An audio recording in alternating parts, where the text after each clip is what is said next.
리걸마인드 연구소입니다. 국가를 생각할 때 국가의 그 위계 질서가 어떻게 되어 있을까?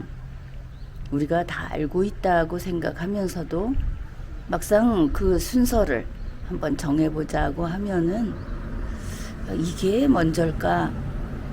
아니면 또 그렇지 않을까? 이런 생각을 하게 됩니다. 국가에서 그 위계 질서를 이야기할 수 있는 그런 대상들, 이걸 한번 이야기해 보면 국가가 있고, 그 다음에 정부가 있고, 헌법이 있고, 국민이 있고, 이렇게 되겠죠. 자, 그 순서를 한번 잘 따져봅시다. 우리가 그냥 하나씩 이해하면서 접근을 해보면 대단히 간단한 문제인데, 실제 우리의 그 현실에서는 이것이 뒤죽박죽이 되어 있습니다. 국가가 생기기 위해서 가장 먼저 있어야 하는 것은 헌법입니다. 헌법은 국가를 만들기 위한 청사지입니다. 설계도다. 그리고 국가를 운용하는 운용 매뉴얼이다. 이렇게 이야기를 했죠. 그렇다면 헌법이 먼저 있어야 하겠습니다. 그런데 이게 간단치는 않습니다. 1948년에 제정한 헌법이 있고, 제정헌법은 앞으로도 다시는 제정을 못하기 때문에 유일하고 영원하다, 이렇게 이야기를 하겠습니다. 그렇지만 제정헌법이 있음에도 불구하고 우리는 지금 제정헌법을 시행하고 있지 않습니다. 제9차 개정헌법을 시행하고 있습니다. 이러니 복잡해지는 것이죠.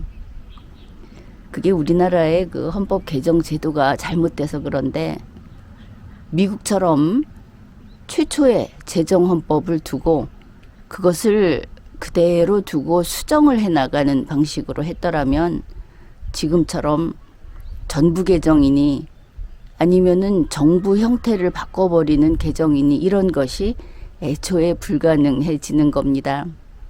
그런데 우리는 그런 수정식의 헌법 개정이 아니었기 때문에, 그러나 그렇다 하더라도 당연히 전부 개정은 안 된다. 이념이라든지 국가체제, 정부의 조직, 이런 모든 것들을 손댈 수 없다는 그 인식이 부족했기 때문에 지금처럼 그 내부에서 시시때때로 마음에 드는 대로 잘라내고 또 붙이고 이러다 보니까 사실 대한민국 헌법이 그런 대로 동맥경화에 걸리지 않고 가동되고 있다는 것이 신기할 지경입니다. 그러나 이렇게 보면 복잡하고 암담하고 이럴 수 있는데 아주 쉽게 정리를 하죠. 아무리 제9차 개정을 거쳐서 이제 제10차 개정을 하겠다고 하더라도 해봤자 소용이 없다.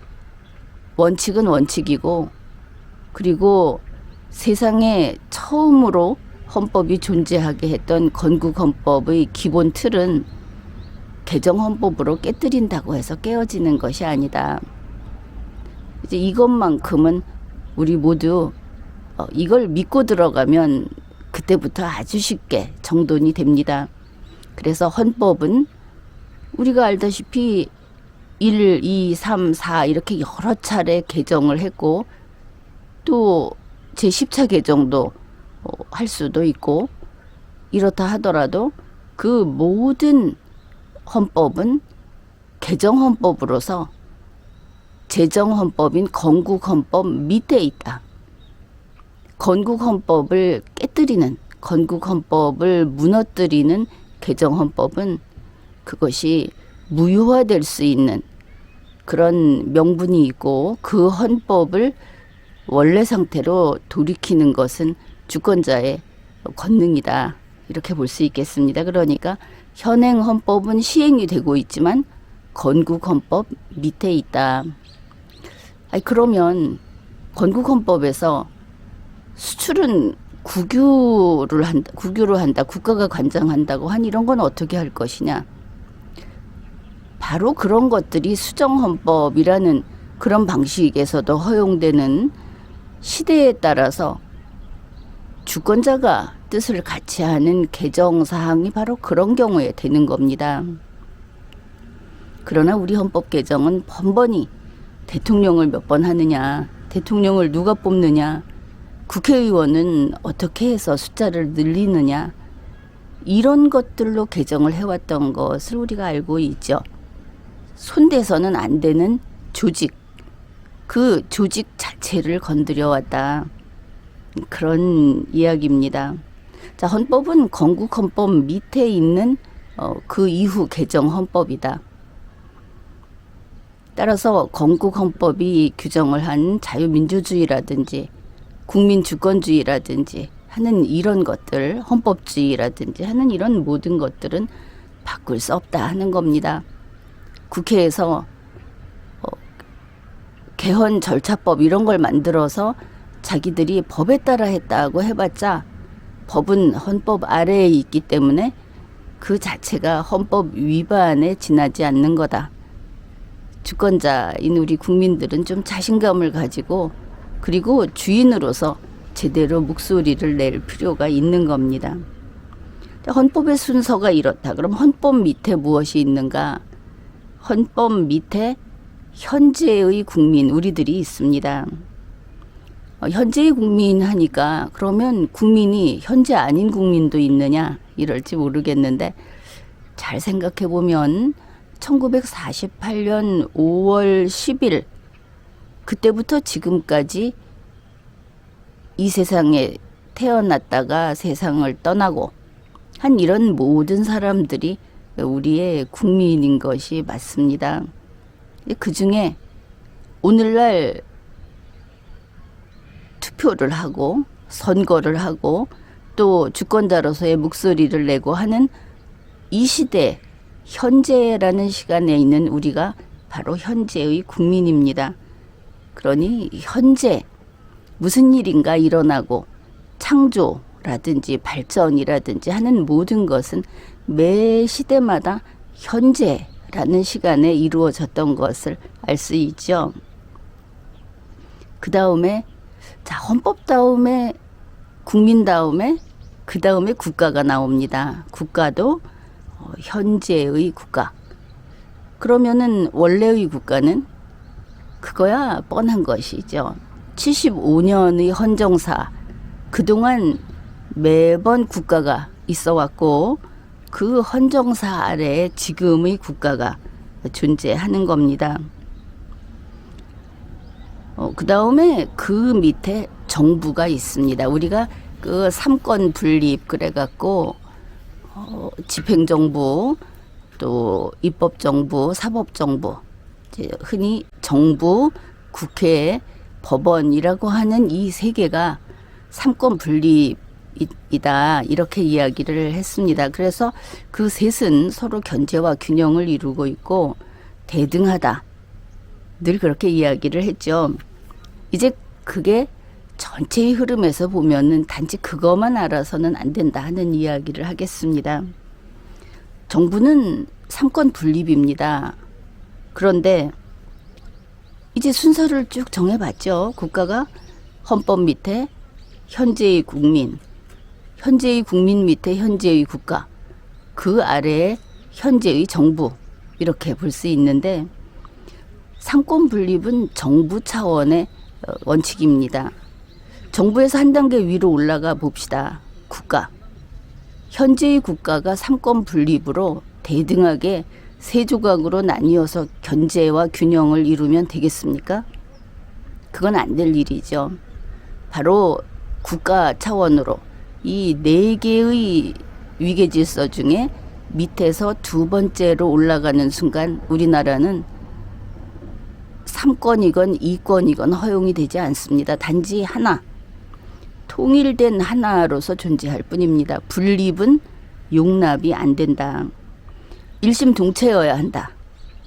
국가란 그런 겁니다. 바로 이 부분에서 대통령에게 원수의 권능을 부여한 겁니다. 우리 주권자가 바로 그 일을 하라고 부여한 겁니다.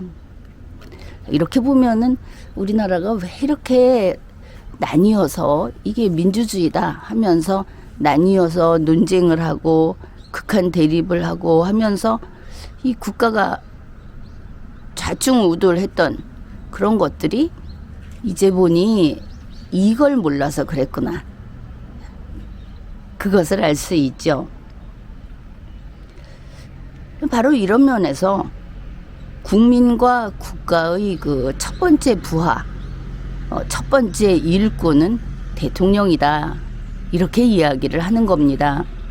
대통령은 상권 분립을 하는 그 정부, 세계 정부 중에 하나의 수장이기도 하면서 국가 차원에 올라갔을 때는 전 국가를 하나로 통일시키는 그런 원수의 지위를 준다. 국민 위에 있다는 뜻이 아니다 하는 이야기는 이미 했습니다. 이렇게 되면은 대통령은 국민에게 가장 충성스러운 부하여야 한다 하는 것을 알 수 있죠. 그 대통령의 직무, 이것도 헌법에서 잘 규정을 하고 있는데 국민들은 대통령을 사랑하기도 하고 미워하기도 하고 하면서 마치 대통령인 공무원을 과거 군주제의 왕처럼 생각을 합니다.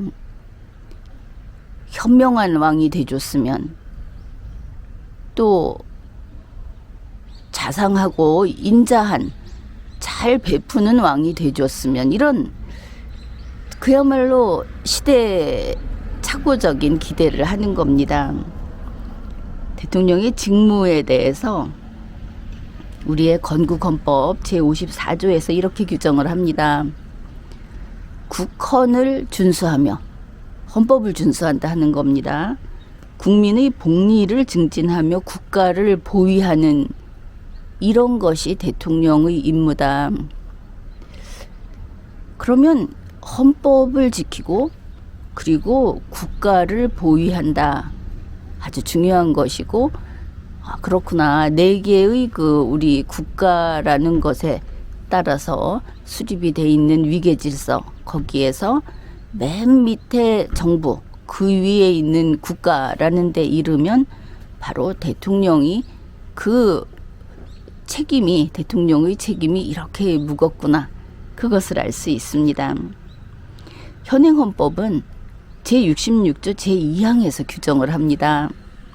대통령은 국가의 독립, 영토의 보전, 국가의 계속성과 헌법을 수호할 책무를 진다. 이걸 보면 이번 그 제9차 개정 헌법에서는 대한민국이 이대로 계속 유지되고 번영할 것인가에 대해서 몹시 두려워하고 불안해하는 것이 이 헌법 조문에 나타나 있습니다. 우리가 그것을 알 수 있죠. 대통령의 책무가 국가의 독립 유지, 국가의 독립을 지킨다 하는 것이 이미 독립국가인 대한민국이 걱정해야 할 일이 된 겁니다.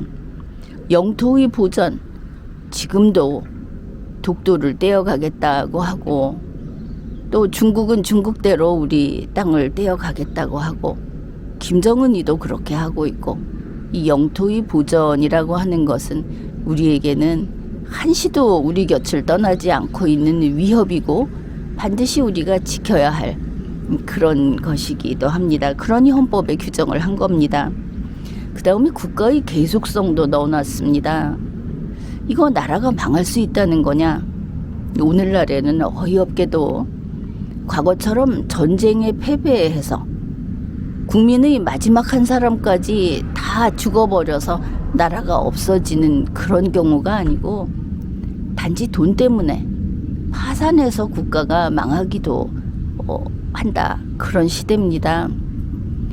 그런데 21세기에는 다시금 과거 정복전쟁을 하던 시대처럼 힘이 득세를 하고 있습니다.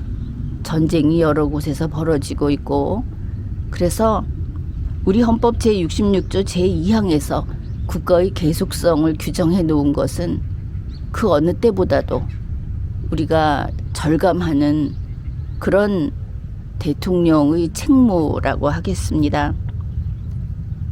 이 모든 것의 바탕에 헌법을 수호한다 하는 것이 같은 제66조 제2항에 들어있는데 그 한마디로서 모든 것을 표현한다고 할 수 있겠죠.